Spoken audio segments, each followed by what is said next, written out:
il se croyait le plus malheureux sur terre. Il avait des habits déchirés. Chiffonné, il ne trouvait presque pas à manger. À cette époque-là, on avait la possibilité d'aller voir Dieu. À cette époque-là, les animaux pouvaient parler avec les hommes et les arbres également. Ces jours-là, notre ami le malheureux décide d'aller voir Dieu, d'aller lui demander pourquoi il est malheureux, pourquoi il n'arrive pas à manger à sa faim, pourquoi il a des habits déchirés. Il sort de chez lui et il commence à marcher. Il a marché, il a marché, il a marché. Il a escaladé des collines, il a marché. Il a traversé des rivières, il a marché, il est rentré dans la savane. Et au beau milieu de la savane, il rencontre Djara le lion qui lui barre le passage. « S'il te plaît, roi de la forêt, ne me mange pas. Si tu me manges, c'est injuste, ne me mange pas. » Djara le lion lui demande « Où vas-tu de ce pas ? » Moi, je vais voir Dieu. Je vais lui demander pourquoi je suis malheureux, pourquoi je n'arrive pas à manger à ma faim. D'accord, je te laisse la vie sauve à une seule condition.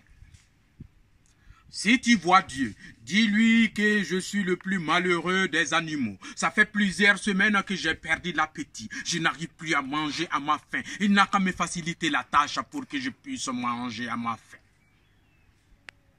Notre ami le malheureux promet à Djara le lion de dire son message à Dieu.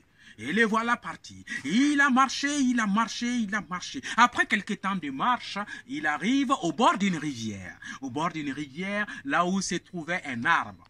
Un arbre qui n'avait ni de feuillage, ni de fruits. Un arbre qui vivait au bord de l'eau, mais qui était mort. Notre ami le malheureux était surpris quand même de voir un arbre qui vit au bord de l'eau, mais qui n'avait pas de vie. L'arbre lui répond tout de suite, il lui dit « Eh oui, mon ami, c'est comme ça. Moi, je vis au bord de l'eau, mais je suis mort. Pourtant, on le dit bien que l'eau, c'est la vie. Et toi, où vas-tu » Moi, je vais voir Dieu. Je vais lui demander pourquoi je suis malheureux. « Ah bon, tu vas voir Dieu?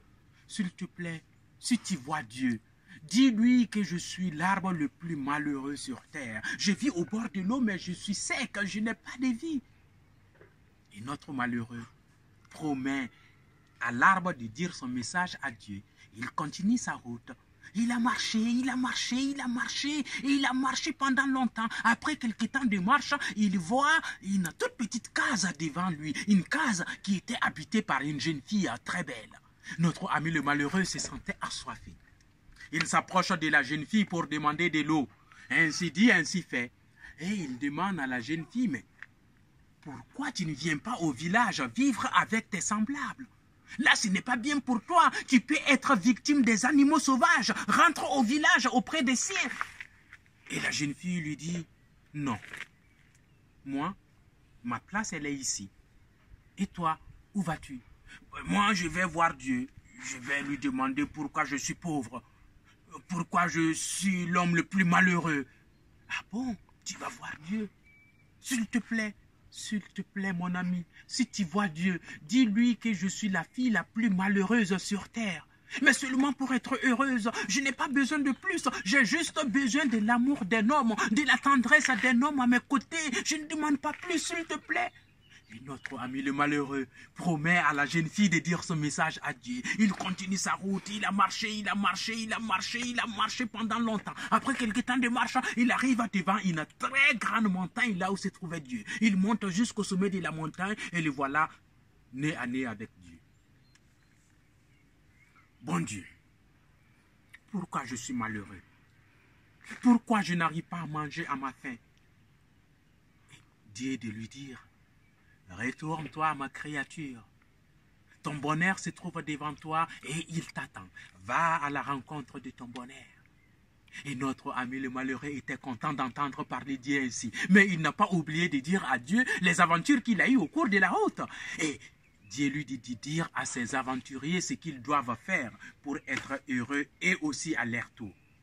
Il remercie Dieu, très content, il descend de la montagne, il chantonne, il danse, il chante, il danse, et il arrive devant la toute petite case qui était habitée par la jeune fille. La jeune fille lui demande, tu as vu Dieu? Eh oui, je viens de voir Dieu. Et d'ailleurs, Dieu me dit de te dire d'épouser le premier homme qui se trouve devant toi. Vous aurez beaucoup d'enfants, beaucoup de bonheur, et chacun de vous sera heureux. La La jeune fille lui dit, mais ça tombe juste, puisque tu es le premier homme qui se trouve devant moi. Épouse-moi, on sera heureux, on aura beaucoup d'enfants. Ça va pas ou quoi? A dit le malheureux. Moi, mon bonheur se trouve devant toi. Il m'attend, je n'ai pas le temps, débrouille-toi, fais comme tu peux et attends ton homme.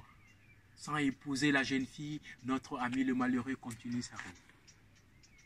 Après quelques heures de marche, il arrive devant la rivière qui se trouvait l'arbre. Et l'arbre lui demande, tu as vu Dieu? Eh oui, mon ami, je viens de voir Dieu. Et Dieu me dit de te dire qu'il y a des trésors qui se cachent enfilés dans tes racines. Si jamais tu arrives à les faire sortir, tu seras grand comme les autres arbres. Tu auras des feuillages, tu auras des fruits et tu seras épanoui. Et l'arbre lui dit, mais tous ces trésors, je n'en ai pas besoin. Et tu sais bien que je n'ai pas de bras, je ne peux même pas les faire sortir. Enlève-les, garde-les, ils sont à toi. Ça va pas ou quoi? Moi, enlever tes trésors? Mais c'est pas possible. Mon bonheur se trouve devant moi, il m'attend et toi tu vas me retarder? Non, débrouille-toi et enlève tes trésors. Sans enlever les trésors qui se cachaient dans les racines de l'arbre, notre ami le malheureux continue sa route. Après quelque temps de marche, il arrive au fin fond de la savane, là où se trouvait toujours Djara le lion, toujours aussi affamé, cette fois-ci affamé et assoiffé, la gueule grandement ouverte. Et Djara le lion lui demande, tu as vu Dieu? Eh oui, le roi des rois. Le roi de la savane, je viens de voir Dieu. Qu'est-ce que Dieu me propose? Dieu me dit de te dire tout simplement de dévorer le premier imbécile qui se trouve devant toi. Mais ça tombe juste puisque tu es devant moi. Mais non, mais si, mais non, mais si. Et tout en discutant, Djara le lion ouvre grand sa gueule et tchapa, il dévore notre ami le malheureux.